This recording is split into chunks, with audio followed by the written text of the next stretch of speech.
From Studio 3 at Buzz TV, it's The Horse's Mouth with Tom McManus.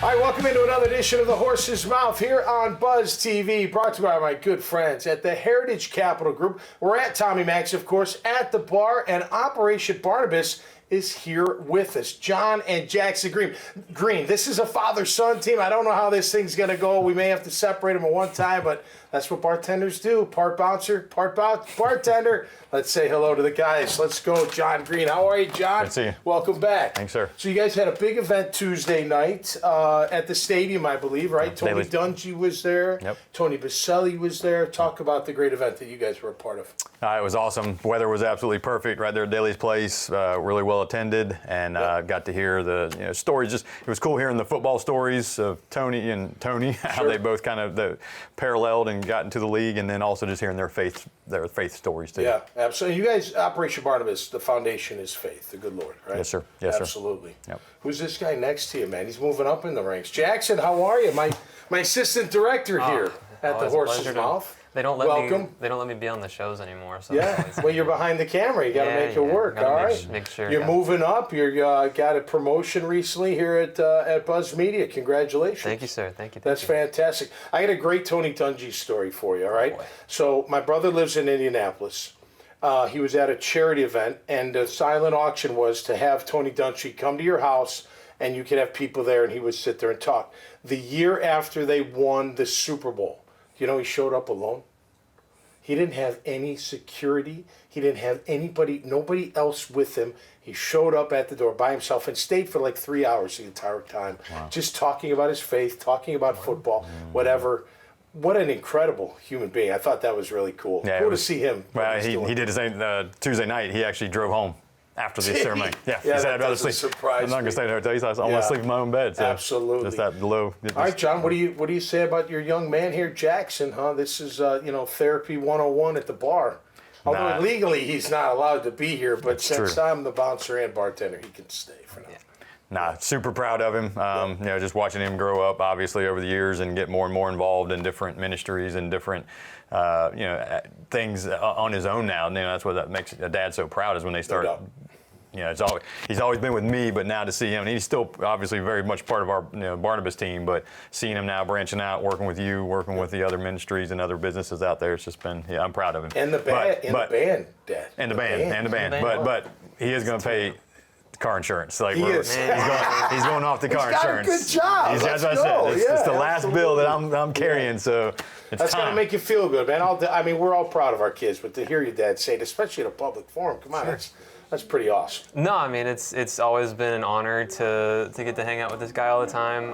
That was probably the best part of this past summer was wasn't worried about school, wasn't worried about anything else. So we just got to roll around and help veterans. And I think the worst part was you wouldn't give me actual food. You'd just make me go to the Smoothie King and get pay $10 for a protein shake. I could make it home, but it's just an honor, and especially to hear you say nice things. Like he's always been a role model for me, and I'm you always want to impress your dad, especially because we were talking offset earlier about first child problems and how the first child. You guys got it the roughest. I'll admit to it. So we're the prototypes, and then the second is that's the more refined one. So I wasn't always the number third one. Are you kidding me? It's like he claims she's the favorite child, but he gets babied more than the sister. Here we go. That's right. We need Mom. We need Monica. We need Monica in the third seat there. Well, the split we say we have is because I was born 04, my sister was born 05.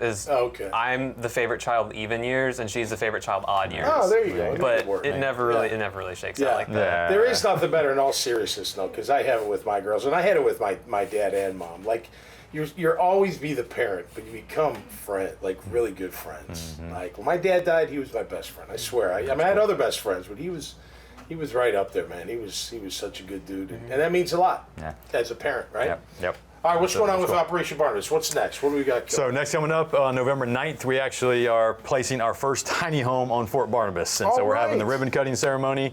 It's actually been delivered a little early, October 25th, but we got to get it looking pretty, get it landscaped and looking nice. So November 9th at 12 noon, we're inviting out all the dignitaries and the sheriff and everybody to come out for the ribbon cutting and go walk in it. Won't take you long to tour it, obviously, but it's all right. You can see it's it. The first of many. First of many. How many can you fit on the? We're hoping to be able to put 8 on one side of the property on 1 acre, and then on the other side 8 more permanent structures. Okay, fantastic, absolutely. And what's your role with Operation Barnabas? I know what it is here at Buzz Media, but what do you do with Operation? So my role with Operation Barnabas, I started out as communications intern, even though I've technically been around Barnabas since the founding in 2017. So I'm not really, there's still some stuff we're working out about that. But right now, I'm the communications officer.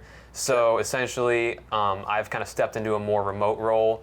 So any communications related stuff, whether it's getting in touch with people, potential donors, grants, I helped out a lot with the planning of Fort Barnabas with just like rough sketches of blueprints. Okay. I'm really just the middleman kind of that connects the operations of the day-to-day to the people who, want to help and support our veterans. I'll tell you what, John, I feel like he can, with all that being said, he can totally pay for his own car. I agree. I think I agree. so. I mean, Thank look you at him. So you got it, man. You're good. I got a haircut. You got a haircut. He did get a haircut. All right. That made his mom happy. Great work, Jackson. You're a good dude, man. I like working with John. Always a pleasure. Yes, sir. Hey, check them out. Of course, check this conversation. All the great conversations right here at the bar at iwanttabuzz.com. Until next time, y'all stay safe and be cool out there. We'll see you right here on the Horse's Mouth. Cheers. The team at Heritage Capital Group is special because it's a collection of people across the spectrum. We have people who have been in the shoes of owners that are looking to buy and sell, and professionals that have executed transactions helping buy and sell companies for decades. I think when you talk to us, see what our experience is, see what our skills are, see the reach that we have, you'll be very happy with the recommendation.